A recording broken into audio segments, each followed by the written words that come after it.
जय श्री राम साथियों। सब सुख लहे तुम्हारी शरणा, तुम रक्षक काहू को डरना।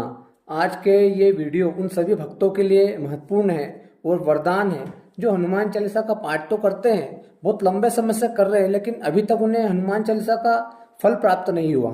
तो मैं आज आपको 5 ऐसे कारण बताने वाला हूँ जिससे आपको पता चल जाएगा कि आपको हनुमान चालीसा का फल क्यों नहीं मिल रहा पाठ का। तो अंत तक वीडियो अवश्य देखिएगा। साथियों, हनुमान जी इस धरा पे कलयुग के जागृत देवता हैं। अपने भक्तों के कल्याण के लिए वे आज भी इस धरा पर सशरीर मौजूद हैं।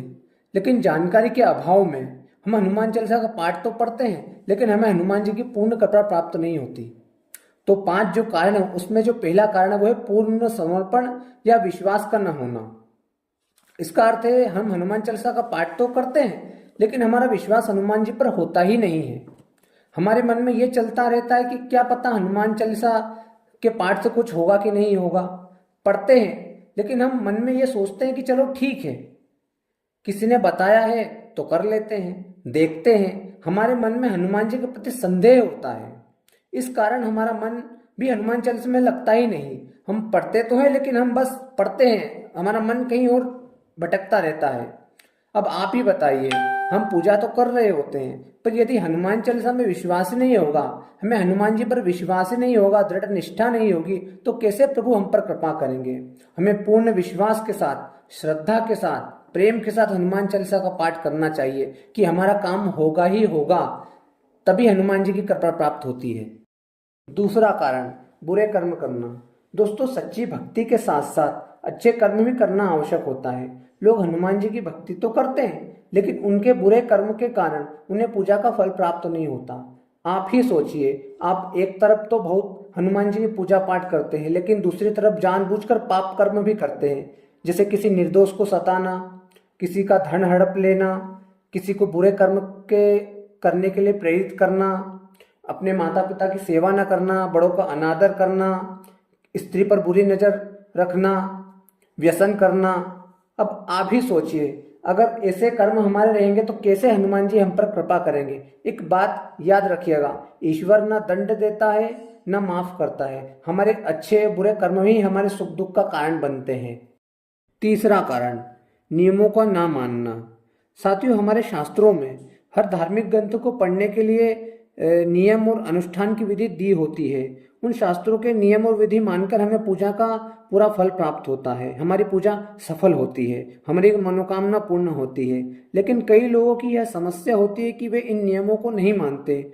विशेष नियम तो ठीक है, लेकिन वे साधारण नियमों को भी नहीं मानते, जैसे स्वच्छ कपड़े पहनकर पूजा करना, घर की साफ सफाई रखना, अनुष्ठान के समय मांस मदिरा का सेवन न करना, बगैर नहाए पवित्र हुए पूजा न करना।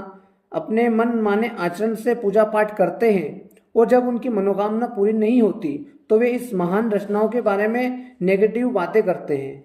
कुछ नहीं होता इन हनुमान चालीसा पढ़ने से, कुछ नहीं होता हनुमान जी से, ऐसे नैरेटिव सेट करते हैं।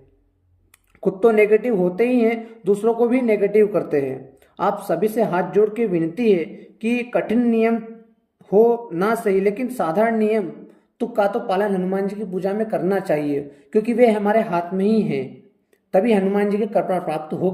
चौथा कारण, संकल्प का पूरा न करना। साथियों, जब हम तकलीफ में होते हैं, दुख में होते हैं, तो उस समय हम बड़ी बड़ी मान मंगत कर लेते हैं, बड़ी बड़ी पूजा का संकल्प कर लेते हैं, क्योंकि उस समय जब हम दुख में रहते हैं तो हमारी पहली प्राथमिकता होती है कि हम इस दुख से बाहर निकले। लेकिन जब कभी कभी हनुमान जी की कृपा हो जाती है संकल्प लेते ही, और या हम पूजा में हम कृपा नहीं होती हनुमान जी की, तो किसी कारणवश, अश्रद्धा कारण या मनोकामना पूरी होने के कारण हम संकल्प को बीच में ही छोड़ देते हैं। संकल्प में बाधा आ जाए, जैसे सूतक है, मासिक धर्म, वो बात अलग है। उन जैसे सूतक हट जाने के बाद, मासिक धर्म पूरा हो जाने के बाद संकल्प पूरा कर ले, लेकिन कुछ लोग बीच में ऐसे ही छोड़ देते हैं, आलस्य के कारण, प्रमाद के कारण। ऐसा बिल्कुल नहीं करना चाहिए। जो भी प्रभु के सामने हम एक बार हाथ में जल लेकर संकल्प लेते हैं, उसे हम किसी भी परिस्थिति में पूजा करना बहुत आवश्यक होता है। किसी भी परिस्थिति में आप संकल्प को पूरा करें, नहीं तो आज तो ठीक है, भविष्य में कभी भी किसी भी देवी देवता की कृपा आप पर होगी ही नहीं। संकल्प पूरा करना बहुत आवश्यक है देवी देवताओं को, तभी हमारी मनोकामना पूर्ण होती है। पांचवा कारण, अनियमितता या स्वार्थ की भक्ति। अनियमितता का मतलब होता है कभी कभी भी पूजा कर लेना, कभी शाम कर ली, कभी सुबह कर ली, कभी एक दिन की नहीं, 2 दिन बाद कर ली, कभी भी अपने मन माने आचरण से पूजा पाठ कर लेते हैं। साथियों, ये हमारी देवी देवता को इतना ही आप अपने जीवन में सीरियस लीजिए जैसा आप अन्य चीजों को अपने जीवन में लेते हैं। पूरी निष्ठा के साथ, एक श्रद्धा के साथ, नियमितता के साथ पाठ करना बहुत आवश्यक है, प्रेम के साथ। हनुमान जी के लिए कुछ भी असंभव नहीं है इस धरा पर। आज भी वे अनेक भक्तों को कठिनाई के समय रक्षा करने तत्काल आते हैं। अनेक भक्तों का अनुभव है, आपकी भी आएंगे, लेकिन आप उन पर विश्वास तो कीजिए। पूरी श्रद्धा के साथ, एक निष्ठा के साथ, साधारण नियम मानकर ही पूजा करें तो भी हनुमान जी की कृपा प्राप्त हो जाती है। वे तो हनुमान जी तो राम नाम से ही प्रसन्न हो जाते हैं। राम से ज्यादा मंदिर आज हनुमान जी के हैं हमारे देश में, ऐसे ही थोड़ी ना है। वे सब पर कृपा करते हैं। आप केवल उनको अपने आप को समर्पण कर दीजिए श्रद्धा के साथ, निष्ठा के साथ, फिर हनुमान जी की कृपा देखिए, आपका जीवन बदल देंगे वो। वीडियो अच्छा लगा हो तो लाइक करिएगा और चैनल को सब्सक्राइब करिएगा। जय श्री राम साथियों।